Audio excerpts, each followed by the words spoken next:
মাত্র কয়েকটি ভালো অভ্যাস একটা সুন্দর সংসারে সব সময় মা লক্ষ্মী বিরাজমান হতে পারে।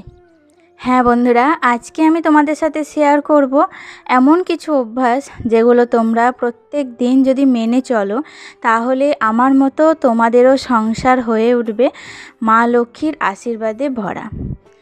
তার মধ্যে প্রধান যে একটা মেন ব্যাপার সেটা হচ্ছে পরিষ্কার পরিচ্ছন্নতা। আমরা সব সময় চেষ্টা করব যাতে আমাদের এই সংসারটা সব সময় পরিষ্কার পরিপাটি রাখতে। মা লক্ষ্মী কিন্তু কখনোই অপরিষ্কার জিনিস একদম পছন্দ করে না। মা লক্ষ্মী সব সময় পরিষ্কার পরিচ্ছন্নতা পছন্দ করে। যে বাড়িতে দেখবে সব সময় পরিষ্কার পরিচ্ছন্নতা সব সময় থাকে সেই বাড়িতে মা লক্ষ্মী সব সময় বিরাজ করে। আর মা লক্ষ্মী বিরাজ করা মানে আমাদের সংসার থেকে যত নেগেটিভিটি সমস্ত কিছু দূর হয়ে যাওয়া, আমাদের সংসারে সব সময় শান্তি বজায় থাকা এবং অভাব অনটন থেকে দূরে থাকা। তাই আমরা সব সময় এই পালনগুলি একদম মেনে চলার চেষ্টা করব। দেখো, প্রতিদিনের মতোই আজকে কিন্তু আমি একদম ভোরবেলায় উঠেছিলাম, আর উঠে আমি দেখলাম যে আমার নতুন রং করা দেওয়ালগুলো আমি একটুখানি ঝাড়ু দিয়ে ঝেড়ে নিই। যদিও বা এখানে কোনো ঝুল ধুলো ময়লা কিছুই ছিল না, তবে সপ্তাহে একটা দিন না থাকলেও তোমরা চেষ্টা করবে যাতে একটু একটু করে পরিষ্কার করা যায়।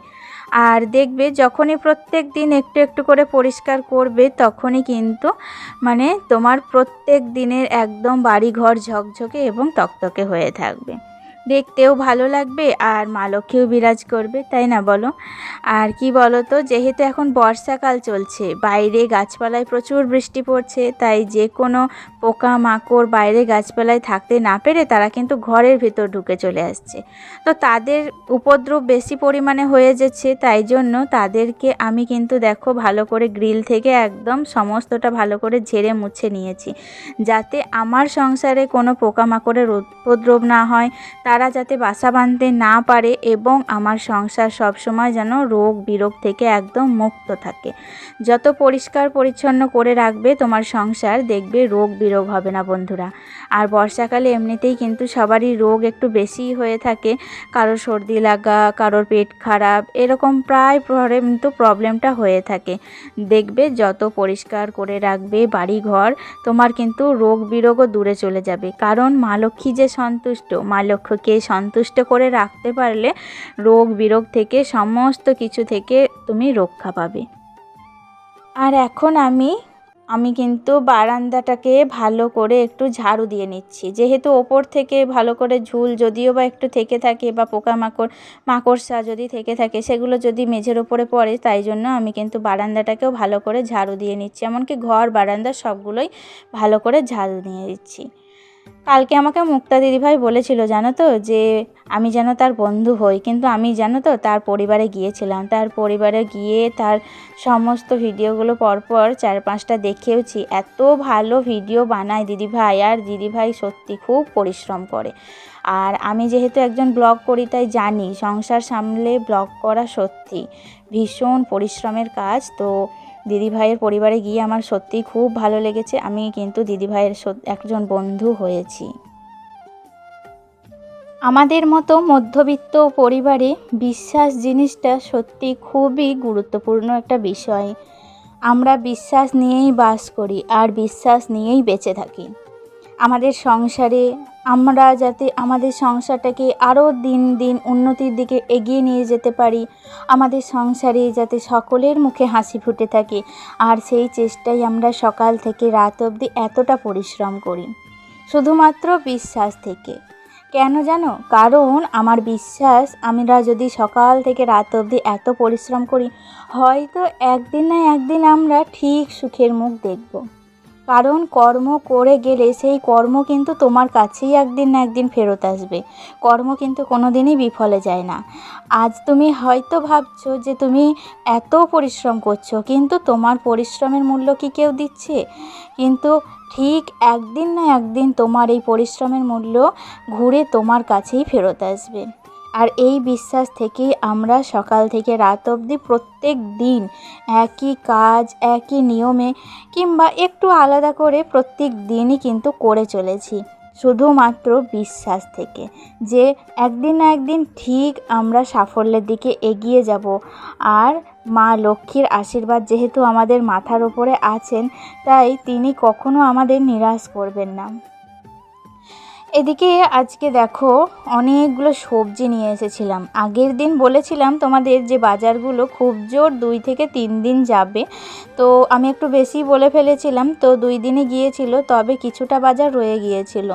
তবুও দেখো আজকে যেহেতু বাড়ির কাছেই বাজার এসেছিল, বাড়ির কাছে তো আমাদের বাজার দিয়েই যায়, তবে কয়েক মাঠের একটু কাজ হচ্ছিল বলে এখন বাজারটা পাচ্ছিলাম না, তখন আমার হাজব্যান্ডকেই কিন্তু আনতে যেতে হচ্ছিল। তো এখন কিন্তু আবার মানে আগের মতনই বাড়ির কাছেই এসেছে, তো আমি বাজারটা করেছি একদম মানে হিসাব মতো।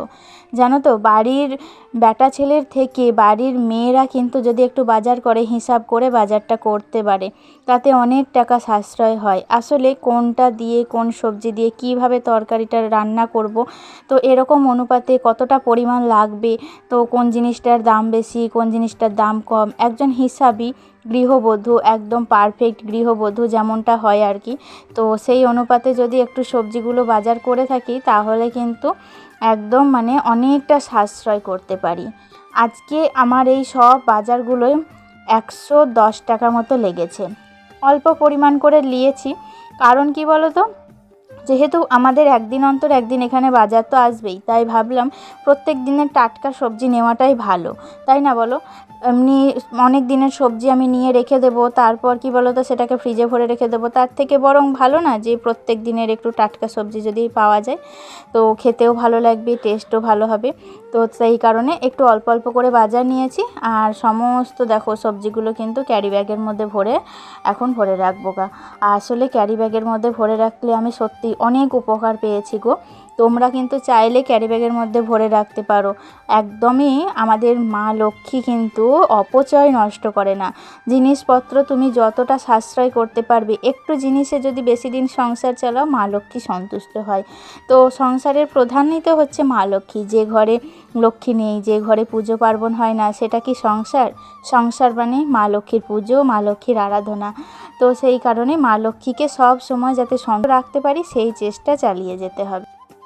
এদিকে আমার তরকারি রান্নাবান্না একদম মানে সবজি কাটা মানে করেই রেখেছি, আর সবজি কিন্তু রান্নাবান্নাও একদম চাপিয়ে দিয়েছি। তো আজকে না একটু মানে মাছ টাছ কিছুই পাইনি, নিরামিষ রান্না করব সিম্পল। দেখবে যেদিন নিরামিষ রান্না করব না, বা মাছ মাংস কিছুই থাকে না, সেদিন না একটু সবজিটা বেশি লাগে। আর মাছ ডিম থাকলে একটা সবজি বা মাছ ডিমের ঝোল এরকম একটা রান্না করে নিলেই হয়ে যায়। তো আজকে ভাবলাম যে কুমড়ো দিয়ে এটা ওটা দিয়ে একটা পাঁচ তরকারি বানাবো। তো পাঁচ তরকারি খেতে কিন্তু ভীষণ ভালো লাগে, বিশেষ করে রুটির সাথে পাঁচ তরকারি খেতে কিন্তু ভীষণই ভালো লাগে। তবে আমাদের বাড়িতে তো রুটি খুব একটা হয় না, তো আমরা ওই ভাতের সাথেই কিন্তু পাঁচ তরকারিটা করি। যেদিন নিরামিষ রান্নাবান্না হয় সেদিন একটু পাঁচ তরকারি করলাম, একটু চাটনি, একটু ভাজাভুজি, একটু ডাল, এরকমটাই করি। তো আজকেও দেখো প্রতিদিনের মতো একদম মানে নিরামিষ। আর আমি আজকে একটু আলাদা রকমভাবে রান্না করছি। আমি আজকে প্রেসার কুকারে কোনো কিছু সিটি মারিনি, একদম মানে সমস্তটা কড়াইয়ে, কষা থেকে আরম্ভ করে সিদ্ধ হওয়া পর্যন্ত একদম লাস্ট অবধি কিন্তু কড়াইয়ে রান্নাটা করব। দেখবে প্রেসার কুকারে সিটি মারলে রান্নার স্বাদ কিন্তু একটু আলাদা হয়, আর কড়াইয়ে সিদ্ধ করে যদি রান্না করা হয় তাহলে কিন্তু সেই স্বাদটা অন্যান্য রান্নার তুলনায় অনেকটা ভালো হয়। তো সেই কারণেই আমি দেখলাম যে প্রত্যেক দিনই তো প্রেসার কুকারে সিটি মেরে তাড়াহুড়োর মধ্যে রান্না করি, যেহেতু আজকে নিরামিষ। তো নিরামিষ হলে আমাদের বাড়িতে রান্নাবান্নাটা একটু সকাল সকালই হয়ে যায়। নিরামিষে কোনো ঝামেলা থাকে না, মশলা করারও খুব একটা ঝামেলা থাকে না, মাছ মাংস এগুলো ধোয়ার ঝামেলা থাকে না, তাই জন্য নিরামিষ রান্না হলে খুব তাড়াতাড়ি রান্না হয়। তো আমি সেই কারণেই ভাবলাম যে অনেকটা সময় আছে, সকাল সকাল রান্না বসিয়েছি, তাই জন্য সমস্তটা কিন্তু মানে ওই কড়াইয়ের মধ্যেই রান্না করার চেষ্টা করছি। আমাকে সোমা দিদিভাই কমেন্ট করেছে জানো তো, ভিডিওটি নাকি ওনার খুবই সুন্দর লেগেছে। তো সোমা দিদিভাইকে অসংখ্য ধন্যবাদ। আসলে আমার কয়েকটা দিদিভাই আছে, তো তারা আমাকে প্রত্যেক দিন এত সুন্দর সুন্দর কমেন্ট করে, এত সুন্দর করে আমার ভিডিওটি দেখে, এত সুন্দর কথা বলে, তো তাদের কথা বলে আমি থাকতে পারি না। তাদেরকে তো ধন্যবাদ জানাতেই হবে, তারা তাদের মূল্যবান সময় নষ্ট করে আমার ভিডিওগুলো দেখে, তো তার জন্য তাদের কাছে আমি অনেকখানি কৃতজ্ঞ। তবে কয়েকদিন থেকে জানো তো আমি কিন্তু এক দিদিভাইকে একদমই কিন্তু কমেন্টে পাচ্ছি না, জানি না দিদিভাইয়ের কি হলো, দিদিভাই ভালো আছে বা সুস্থ আছে কি না অবশ্যই আমাকে কমেন্টে জানিও যদি তুমি আমার এই ভিডিওটি দেখে থাকো। তো সুস্মিতা দিদিভাইকেই বলছি, তুমি অবশ্যই কেমন আছো, তোমার কোনো প্রবলেম হলো কি না আমাকে কমেন্টের মাধ্যমে উত্তর দিও। যাই হোক, এদিকে দেখো রান্নাবান্না তো হয়ে গিয়েছিল একদম। এখন তোমরা সন্ধেবেলায় দেখতে পাচ্ছ আমাকে, মানে সন্ধেবেলাও ঠিক না, সন্ধে লাগার আগের মুহূর্ত আর কি। তো একটু ওপরে এসেছিলাম, বিছানাটা একটু গুছিয়ে নিচ্ছি। আর গরম পড়েছে জানো চারিপাশে, তাই জন্য ঘরে একদম 2-3টে যতগুলো পাখা ছিল সবগুলো না চালিয়ে দিয়েছি। তো আজকে বেড কভারটা একটু চেঞ্জ করে নিলাম। অনেক দিন থেকে একই বেড কভার আছে তো দেখতে খুব একটা ভালো লাগে না, তাই জন্য আজকে বেড কভারটা একটু আলাদা রকম পেতে দিলাম। এদিকে আমি যে অনলাইন থেকে জানো এই আয়নার যে লাইটটা কিনেছিলাম সেটা না ব্ল্যাক টেপ দিয়ে প্রথমে লাগিয়েছিলাম, তো ওটা দেখে একদমই ভালো লাগছিল না। আর তারপরে ভাবলাম ওটা ছাড়িয়ে আবার একটু ফেবিকুইক আঠা দিয়ে লাগিয়ে দিই, তো সেটাই এখন লাগাচ্ছি। তবে এটা লাগাতে গিয়ে আমার আঙুলের সাথে আঙুলটা আটকে গিয়েছিল জানো, কি ভয় পেয়ে গিয়েছিলাম। তো ফাইনালি সেটা ছেড়ে গিয়েছে। আর আমার ঘরের লুকটা চলো তোমাদের একবার দেখিয়ে দিই, কেমন লাগছে কমেন্টে জানিও তাহলে। আজকের মতো ভিডিওটি এতটুকুই থাকছে, দেখা হচ্ছে নেক্সট ব্লগে। তোমরা ভালো থেকো, সুস্থ থেকো আর নিজেদের খেয়াল রেখো।